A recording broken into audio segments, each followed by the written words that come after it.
The Remarkable Adventures of an Old Woman and Her Pig.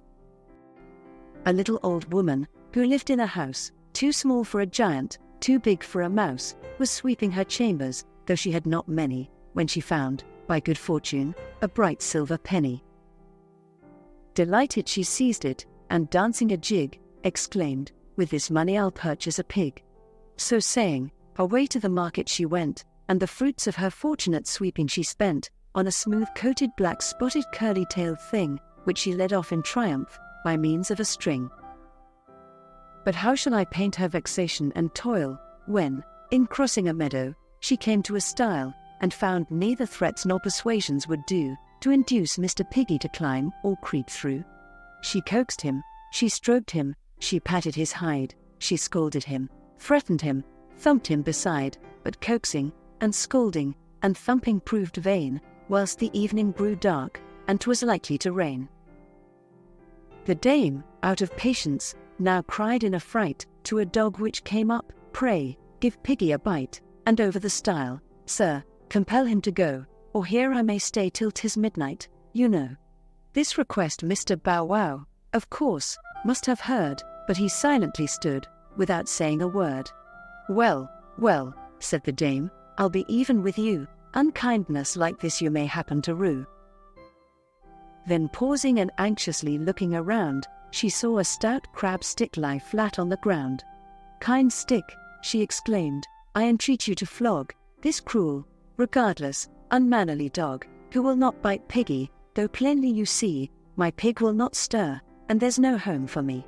No reply made the stick, not a blow would it strike, but crab stick and cur remained silent alike. "Well, this is provoking. But yonder's a fire, and now," said old Goody, "I'll have my desire." The flame she saluted, and cried, "Pray be quick, assist a poor woman, and burn this vile stick, for 'twill not beat yon dog, though the cur will not bite my pig, and I here may remain all the night." In vain to the flame did our sweeper appeal, for her sufferings it would not, or perhaps could not, feel. An opposite element next caught her eye, and its friendly assistance she therefore would try. "Dear water," she said, "do extinguish this fire, which will not, although 'tis my ardent desire, consume yonder crab stick, which, obstinate too, with beating that cur will have nothing to do, and the dog, as ill-natured, you see, as the rest, refuses to bite this young obstinate beast, so here I'm compelled, most reluctant to stay, and here may remain till the break of the day." The water, regardless of all that was said, lay perfectly still, not an effort was made.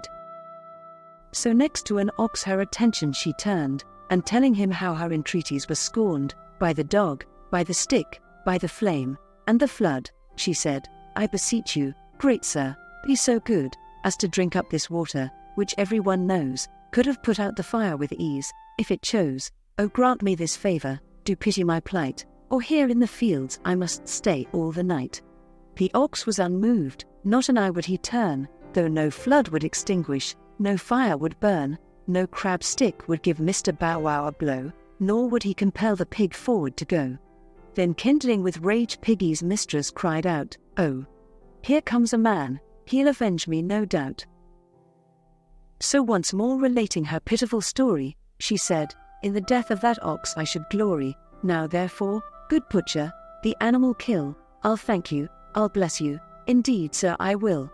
The butcher, however, continued his way, without even deigning one sentence to say. Goody trembled with rage, yet she ventured to hope a friend was at hand, when she saw a new rope. So now with clasped hands, mournful voice, and bent knees, she said, "Hang that butcher, good rope, if you please, for though his lawful vocation each day, an ox the barbarian refuses to slay." She paused for an answer, but hard was her lot, no help, nor a word of reply could be got. A veteran rat at this moment drew near, and quietly stood her entreaties to hear.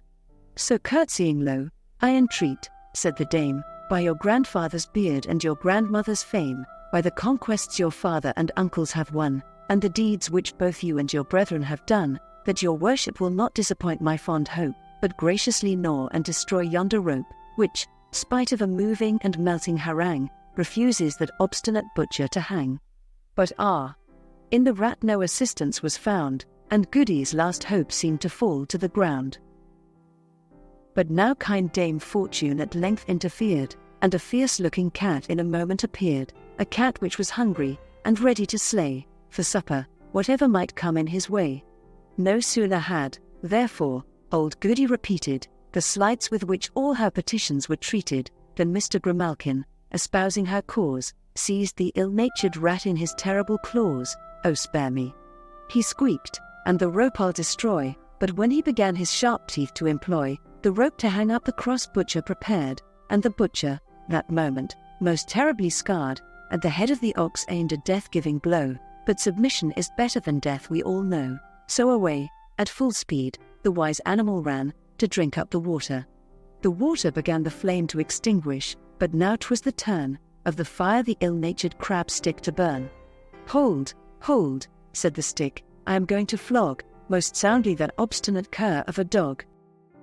"But, sir," said the dog, in a terrible fright, "the old lady's pig I'm preparing to bite." This proved to be true, and his bite was severe. "Oh, oh," cried the pig, "I must not remain here." So over the stile he thought proper to get, and Goody no more had occasion to fret, for the pig to his sty was now easily led, and she put him a trough, and clean straw for a bed, then fastened the door and wished him good night. The pig gave a grunt, as he could not speak right. The old dame went into her neat little house, and is now safe in bed, and as snug as a mouse.